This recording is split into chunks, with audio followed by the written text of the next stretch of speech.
घरों में जिनका अभी अभी विवाह हुआ था, 2-4-6 दिनों की, 2-4 महीनों की जो बहुएं आई थी, अब वो क्या करें? उनका भी मन भगवान के चरणों में है, वो भी भगवान का दर्शन करना चाहती हैं, लेकिन मजबूरी ये है कि वो भी कल की ब्याही है, अभी जल्द ही आए हैं। घर से बाहर निकलेंगे तो गांव वाले पड़ोसी पटीदार क्या कहेंगे? हैं? मेरा के भी साथ तो यही था, मेरा कामन श्याम सुंदर के चरणों में रहता था। हुआ क्या कि मीरा के घर वाले ही मीरा के जाने के दुश्मन बन गए। मीरा के घर वाले ही मीरा की जान के दुश्मन बैठे। मीरा के घर वाले कहते थे तू एक राजकुमारी है, महारानी है, तुझे ये भजन करना, ये नृत्य करना, ये शोभा नहीं देता, हमारे कुल खानदान की नाक कट जाएगी मीरा। हम तेरे लिए कोई सुयोग्य वर चुनकर तेरा विवाह कर देंगे, उसके बाद मुझे जो करना होगा वो करती रहना, हम वहां कुछ कहने नहीं जाएंगे, लेकिन जब तक तू यहाँ है तू ऐसा नहीं कर सकती।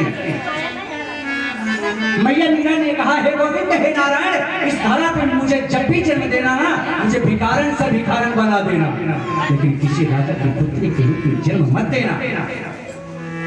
रानी बनकर तेरी भक्ति ना कर सकूं, तेरी स्तुति ना कर सकूं, तेरी आराधना ना कर सकूं, ऐसे जीवन का क्या तात्पर्य है? इसलिए हे गिरधर, मुझे कभी रानी मत बना। यद्यपि राणा ने मीरा को मारने का भी प्रयास किया, धोखे से मीरा को विषपान कराया। एक पात्र में विष लेके आया, राणा ने मीरा को विष दिया, और जब मीरा ने विष को देखा तो उसके नेत्र सजल हो गए। मीरा गिरधर गोविंद गोपाल से कहने लगी, हे मेरे गोपाल, ये क्या है? तेरी भक्ति करती हूँ, तेरी आराधना करती हूँ, तेरी स्तुति करती हूँ, तो आज मेरे घर वाले मेरी जान के दुश्मन बन बैठे। मेरे गोविंद मैं क्या करूं? उसी समय गोविंद की प्रेरणा होती है। गोविंद कहते हैं, मीरा, अरे तुम क्यों चिंता करती है? जब तेरा मन, तेरा हृदय मेरे चरणों में है तो तुझे चिंता करने की कोई आवश्यकता नहीं है। पी जा हर विष को, तेरे साथ है गोविंद, तेरा कोई बाल बातल नहीं कर सकता। और मीरा ने वही किया, पूरे संसार से नेह रिश्ता नाता तोड़कर अपने गिरधर गोविंद को अपने जीवन की डोर सौंप कर उस विष को धारण कर लिया। जब विष को धारण किया ना, और जब घर वाले ही किसी को मारने का प्रयास करें तो एक बार उसको अपनत्व आता है कि आज मेरे घर वाले मेरा जान लेना चाहते हैं। मेरा अपराध क्या है?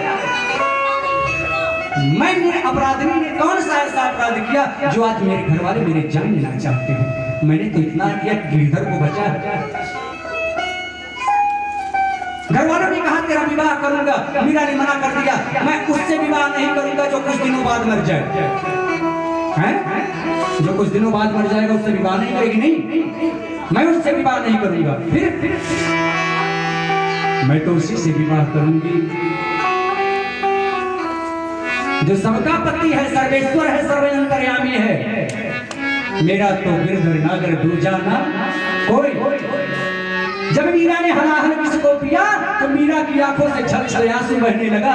गोविंद ने मानो कहा, है मीरा, तेरी आंखें मेरी आंसू कौन?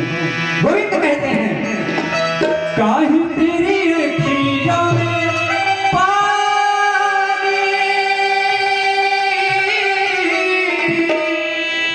काहे तेरी अखियों में पानी। ऐ मीरा, जब तूने विष को धारण नहीं कर लिया है, विष को पी ही गई है, तो तेरी आंखों में आंसू क्यों? अरे तुझे अपने गोविंद पर विश्वास होना चाहिए, तेरे प्राणों की रक्षा तेरा गोविंद करेगा। काहे तेरी अखियों में पानी,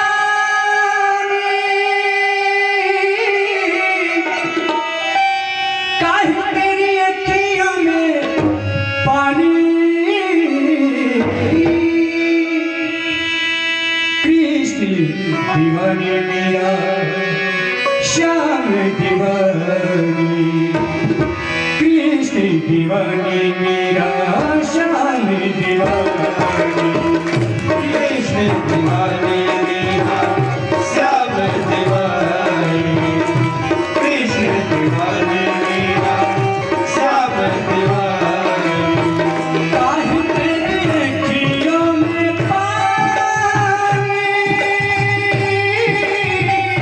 काहे तेरी अखियों में पानी कृष्ण दीवानी मीरा श्याम दीवानी कृष्ण दीवानी मीरा श्याम दीवानी दीवानी दीवानी दीवानी ओ मीरा प्रेम दीवानी ओ मीरा श्याम दीवानी ओ मीरा प्रेम दीवानी ओ मीरा श्याम दीवानी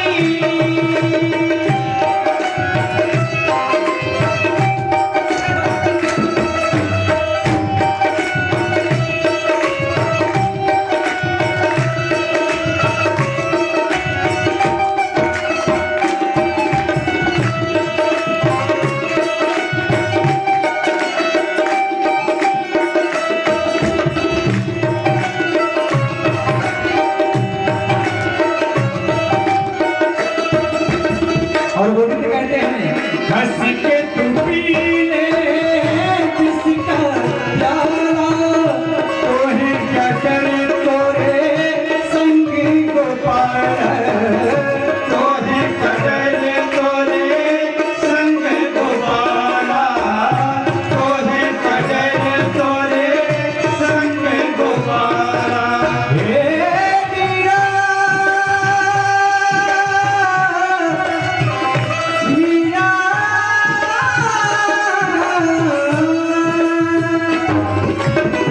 हंस के तू पी ले किसका प्याला तोहे क्या करे तोरे संगी गोपाल तोहे कदर तोरे संग गोपाला तोहे कदर तोरे संग गोपाला तुम्हें क्या करे तोरे संगी गोपाला गोविंद कहते हैं तेरे टाइम की ना होगी हानि तेरे टाइम की ना होगी हानि कृष्ण दीवानी श्याम कृष्ण दीवानी मीरा श्याम दीवानी दीवानी दीवानी दीवानी ओ मीरा प्रेम दीवानी ओ मीरा श्याम दीवानी ओ मीरा प्रेम दीवानी ओ मीरा श्याम दीवानी ओ मीरा प्रेम दीवानी ओ मीरा श्याम दीवानी ओ मीरा प्रेम दीवानी ओ मीरा श्याम दीवानी तेरी आंखों में आंसू क्यों तेजा हरा हर इसको तेरे साथ है। ऐसा प्रेम होना चाहिए। तो ऐसा प्रेम था जो जल्द की ब्याही बहुएं थी वो घरों में कैद थी।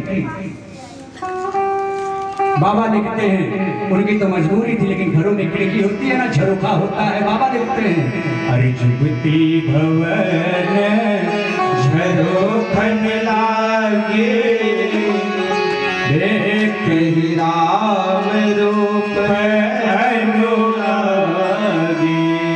युवती जो बहुएं थी जो युवतियां थी वो झरोखों से भगवान का दर्शन करने लगी और जब दोनों भाइयों को देखा तो देखते ही भगवान के चरणों में प्रीत बढ़ गई। उन बहुओं का अनुराग बढ़ गया और एक इतनी कहते हैं सास है। सास का मतलब क्या है? सास का मतलब यही होता है ना कि बहू को सास लेने ना दे। सास का मतलब यही होता होगा कि जब बहू को सास ही ना लेने दे वही इस कलिकाल में असली सास है। नहीं, सास कौशल्या मैया थी। सास का मतलब यही होता है कि जो बहू के हर एक सांस का ख्याल रखे, सास वो। ये मानस कहती है कि हम नहीं अपने मन से कहें। कौशल्या मैया जानकी के हर एक सांस का ख्याल रखती थी। जब भगवान का वनवास हुआ था तो मैया नहीं आई, मैया बैठे बैठे अपनी सास के पास पृथ्वी को अपने अंगूठे से कुरेद रही। कौशल्या मीरा कहती है, पुत्री क्या बात, तेरा मन उदास है,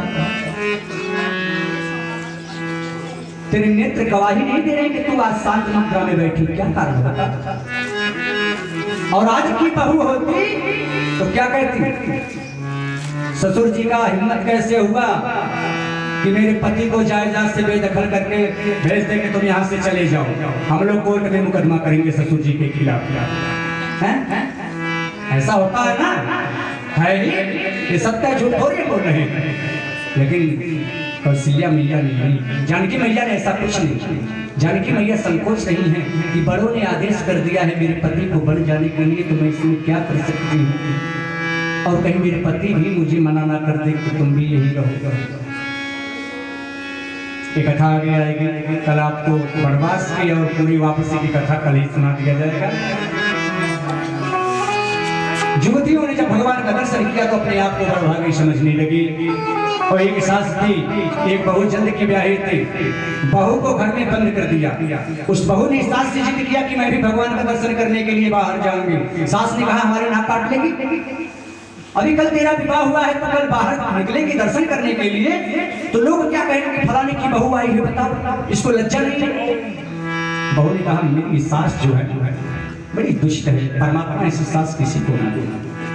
वो सास जानती थी कहीं ऐसा ना हो कि मैं बाहर जाऊं और मेरी बहू भी पीछे से उस भीड़ में आ जाए।